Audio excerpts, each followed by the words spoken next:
wife of Cross River lawmaker Dixon Agbo, has reacted to the viral reports claiming she was allegedly beaten by her husband. In a statement making rounds online, she denied the allegation, saying nothing of such happened. She also suggested that the images circulating on social media might have been generated using artificial intelligence. Let's see the footage. Home and abroad. That what has been online for the past 4 to 3 days now, if I'm not mistaken, was the false accusation. And nothing of such actually happened. Maybe it's the AI or they want to use that to blackmail I and my husband. You know, election is at the corner, and maybe they want to use that one to bring him down. Nothing of such happened to me. Look at me, I'm okay, I'm good. Did you see any mark in my face or anything like of such? Nothing of such happened. Thank you. Welcome back. If you are just joining, it's Trending O'Clock. This is where we'll talk about all the trending and juicy gist on the internet, and of course give our opinions about them. I am Mercy Erabo, and of course, you know, once it's trending, I can never be alone in the studio. But who is joining us this beautiful morning? The beautiful and gorgeous NK. Hi, Mercy. Hi, NK. Thank you so much for joining us. Thank you so much for having me. And you look so good. Well, thank you. I always try to keep up. Okay, the trending vibes. Without wasting much of our time, let's dive straight into our stories for today. Our top story, the wife of Cross River lawmaker Dixon Agbo, has reacted to the viral reports claiming she was allegedly beaten by her husband. In a statement making rounds online, she denied the allegation, saying nothing of such happened. She also suggested that the images circulating on social media might have been generated using artificial intelligence. Let's see the footage. Home and abroad. That what has been online for the past 4 to 3 days now, if I'm not mistaken, was the false accusation. And nothing of such actually happened. Maybe it's the AI or they want to use that to blackmail I and my husband. You know, election is at the corner, and maybe they want to use that one to bring him down. Nothing of such happened to me. Look at me, I'm okay, I'm good. Did you see any mark in my face or anything like of such? Nothing of such happened. Thank you. Wife now denying the claims and suggesting possible AI manipulation. The situation has now taken a new turn. You can see me smiling. Everything now is AI. Once anybody is coming out to debunk, the first thing you hear is AI generated, AI manipulations. But my sister, I don't know, but I really do not know her before now. But from what I am seeing here, her face looks swollen to me. Her face looks swollen. I think one of her eyes still looks reddish. Like it's still, the eye looked a bit different. She tried to use makeup to cover all of those things. It's still glaring. I mean, it's only a fool or someone who is ignorant will look at her face and say, "Oh, she's fine," because she's not looking fine. you know something. The moment I saw those videos, something came to my head that now who puts mouth for husband and wife matter will turn enemy. And when we saw this whole thing, we were talking about it, even blaming the man and all of that. Then now the lover woman is out to tell us that it was AI generated. Nothing of such happened. But this doesn't look like AI. She looks beaten. Doesn't even look like AI. I mean, the AI will make it fine herself. That's not looking like AI. Wow. Whoever brought that into the social media space knew what he or she was doing, and I think the man deserves that suspension until further investigations. Yes, they need to do investigations, because at this point we do not know if she was if she was forced to make this video. Exactly, yes, she could be forced. She could maybe just feel pity for the man and all of that. But this is what we keep telling women: if you're going through domestic violence, no money will come to the house again. So you have to do things for damage control. So I just feel this is just damage control. Yeah, that's what we feel, but we cannot really jump into conclusion now. We are calling on the right authorities to make sure that proper investigations continue concerning this whole issue, because investigations has been ongoing since the man got suspended. So we hope that proper investigations continue and we get more updates in regards to this very story. Away from the story, an Ekiti State High Court has sentenced the fake medical doctor to death by hanging after finding him guilty of murder. The court sitting in Ado-Ekiti ruled that the accused, who has been posing as a medical doctor, was responsible for the death of a patient. According to the court, the convict carried out medical procedures without proper training or certification, which eventually led to the victim's death. Delivering the judgment, the judge of the Ekiti State High Court said the prosecution proved its case beyond reasonable doubt. The court therefore sentenced the fake doctor to death by hanging. Wow. Wow, it's the audacity for me. Like, you're not a medical doctor, you're not certified, you're not trained, and you're doing carrying out medical procedures on patients.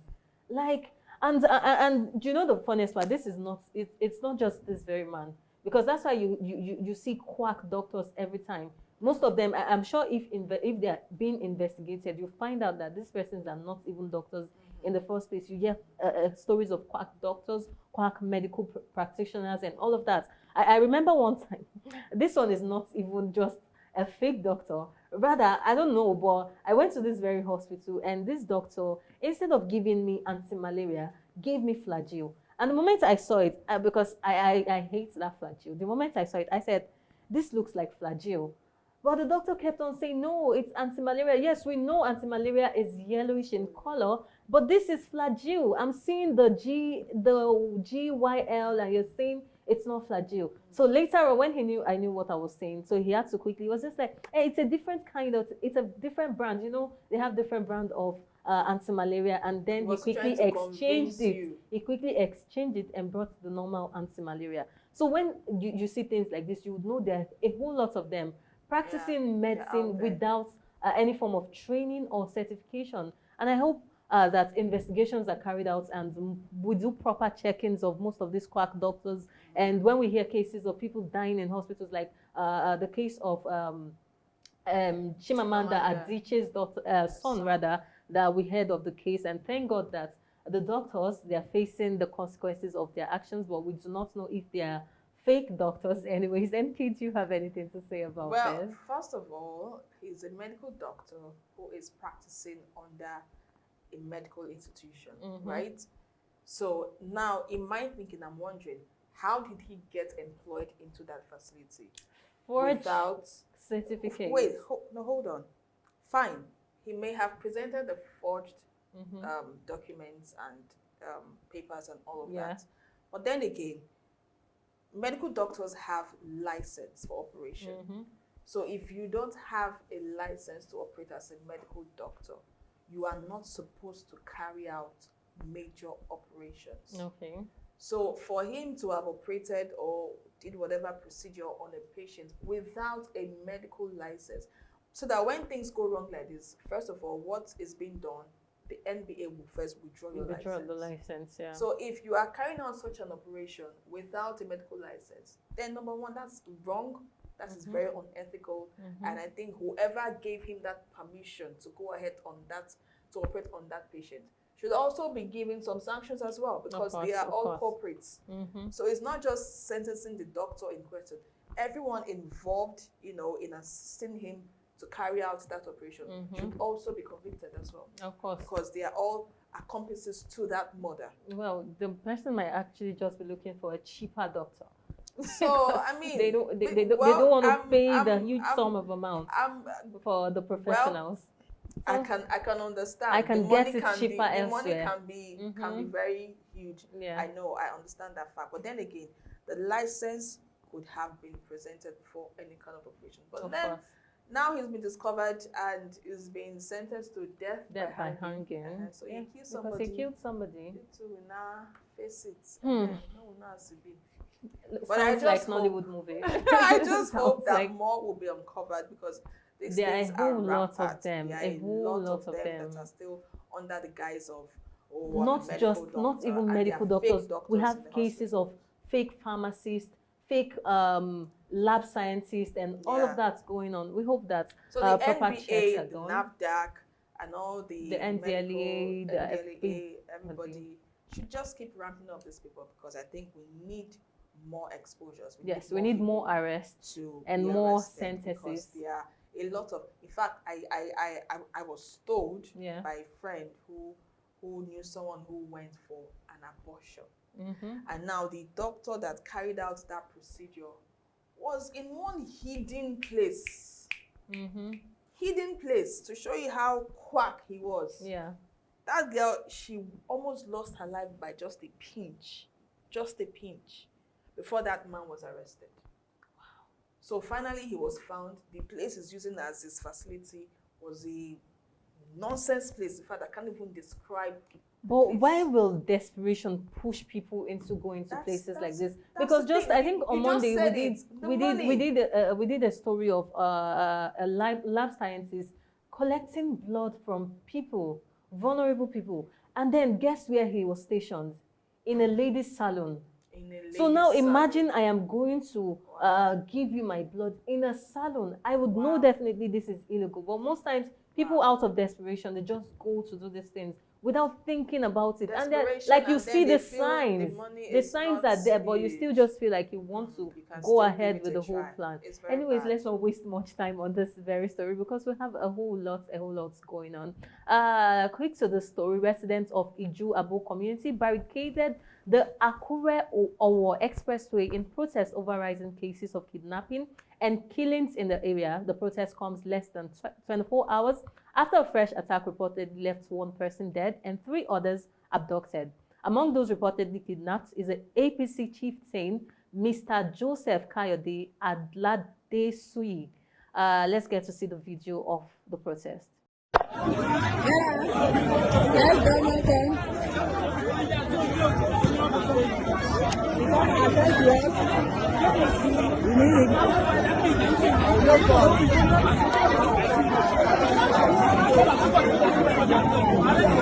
We can see angry residents blocked the major roads to demand urgent action from security agencies and the government to address growing insecurity in the community. Yes, I intentionally said I was going to do this very story because just yesterday we did a story concerning the protest in Auchi, still talking about insecurity in the country. And I said something that I hope this does not turn out to be a nationwide protest, because just the other day, Ekoma protested too, and now Akure protesting again.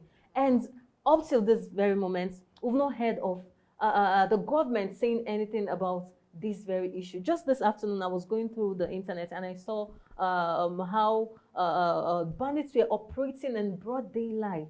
In broad daylight, where are security agencies when these things are going on? You see, just yesterday we still did another story of bandits displaying cash. Normally, armed robbers, then they would mask their face so you don't see them. But these bandits, they just go on camera, show their face, and up till now, no arrest has been made. What happened to the DSS, the Nigerian police, all of the security agencies? What happened to the NIN linkage?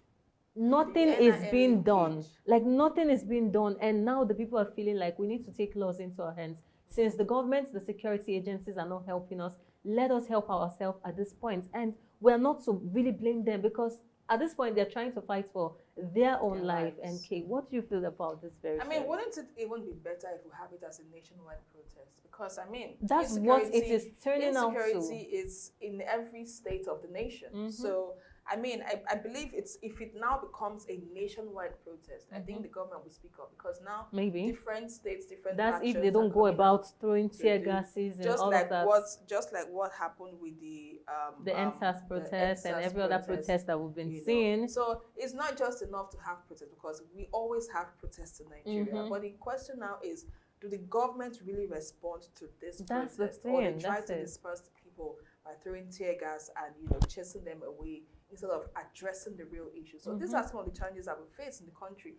And it's so bad that even up until 2026, we are still talking about kidnappings, insurgencies, even getting worse, banditry, and the rest of it. And the government of the day seem to be so clueless as to what to do. Saying nothing about this issue. Like we So, said, I mean, we hope this does not turn out to be a if nationwide it's a protest. nationwide protest, Because we I know think how at the that end time, has turned out to be, and we really do not wish to see things like that again. Anyways, we hope that the right authorities, the government, does something real quick about this before it turns out to be a nationwide protest. Away from that very story, a man suspected to be a drug addict has allegedly set his family house on fire while relatives were still inside the house in Lagos. Reports say the suspect set the house ablaze during a disturbing incident that put several family members at serious risk. Residents and neighbors quickly raised alarm as the fire spread through the building, prompting efforts to rescue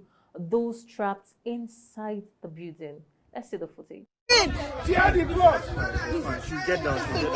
Do you have emergency number? I've tried. So a blood of Jesus, blood of Jesus, blood of Jesus, blood of Jesus. They stopped. Please help us, oh. Please, oh. We didn't even know what was going on. They were fighting. Hey, this grandma, oh. God, oh. He was saying he would kill himself. He stabbed himself. Please help, our clothes is hanging. Tear the blood. She'll get down. Authorities in Lagos State are said to be investigating the incident to determine the circumstances surrounding the fire. Yes, when I saw it initially, I wanted to say, no, that's not possible. But when I saw suspected drug addict, and then I said, yeah, this could be true. And you know what? I was trying to just think about what could be the cause of it, what could have angered him, what could have triggered this whole thing. And you know what I thought of? I just felt like, what if he was asking the mom for money? And you know, when these people, these drug addicts, once they need money just to get the drugs, they could be anything. That's desperation. Maybe the mother refuses, and next thing he'll be like, okay, I think I need to punish her for this. Let's set this whole house on fire. That's what I've been trying to think. What could have led to this whole thing? Well, what issue could have led to this? MK, seems you want to. I can relate to this because Okay. this exact thing happened in my neighborhood. Yeah. I think about 22nd, 23rd of December last year. Yes, Oh, that's a very neighbor of mine, just a house close to mine. Mm-hmm. The family traveled for the Christmas and left just this boy at home. Okay. And this boy was about setting the whole house on fire. And we later got to find out from his family members that he refused to travel with them. Probably he had his own plans. He refused to travel with them, and he's been battling several drugs. You know, today is codeine, tomorrow is, so he's been taking so many things, and I felt probably he just wanted to end his life, or he just wanted to punish his parents for one thing or the other, because I can't understand. And this boy was inside the house. Residents outside were like, fire, fire, fire. Before we could even pull down the house, tear the gates and enter, we saw this boy inside the house, sitting down in the parlor, sitting down in the parlor while the room where he set the fire was ablaze. So I can relate to this kind of thing, sad. you know, and it's really, really sad. You know, sometimes when they do these things, they're not in control of their senses. They are just moved by something. I don't know, the drug intoxication can be so strong, and it will move them to do things that on a normal day they would not even think of. So I think probably this person, this guy, is not in his right senses. And sometimes they fantasize, they see things that, oh, this is really nice. This beautiful. Let's experiment it. Do you understand? So they see this and they want to carry it out, and they feel like, oh, it's going to be very beautiful, it's very good. Imagine seeing fire. It will look very beautiful. Imagine, just like they tell us now that these Fulani boys, they've told them that, oh, when you die, there are 12 virgins. You go to heaven and you see a whole lot. They are very quick to commit suicide. Yeah. Do you know? So I mean, I think this is what's going on with him, and I think people like this, they need help, they need rehabilitation, because that boy right now till now he's not back. They had to take him to a rehabilitation center because they knew that. And you know the funniest part, this boy from the video, they said this guy was about 21 years old. That's the thing. So where was the mom when this boy became like this? Taking this drugs, when he started it and got to this point, where was the mother? Or where were the parents? Most times we like shifting blames to the mother. Where were the parents? How come they did not try to stop him? How come they did not take him for rehabilitation? How come it led to this very extent that he had to think of, let me burn down the house, even but then with that's people what inside when the you house? neglect your children for too long, because parents who are too busy for their children, these are the results. So I think parents should be more careful and should be more attentive to their children. Intentional parenting it's by choice. It's by choice, and you have to be intentional about it. Parenting is no joke. So if you want to raise healthy children that will be healthy men and women in the society, you have to be intentional about it. Exactly. So and that's why we just what keep I have to saying, say. say no to drugs. Yes, from us here, from all of us in Atlantic TV, say no to drugs. Say no to Drug drugs. is dangerous, it kills, it shortens your lifespan. Think of anything possible. That's what drugs could do to you. And say no to drugs. Well, it's been an amazing time here. All thanks Sure to it NK. was. NK, thank you for always making it Thank super you. Thank you interesting so for much. me A pleasure. and my audience. Thank A you pleasure. so much. A pleasure having We have to wrap things right here on Trending. And you know you can be part of this discussion. Reach us through the comment section of all our social media platforms, on Facebook, on YouTube, on Instagram at Atlantic Media and TV. This is the point where I tell you that I will see you for another super exciting edition. Same time tomorrow. I remain Mercy Erabo. Have a blessed day.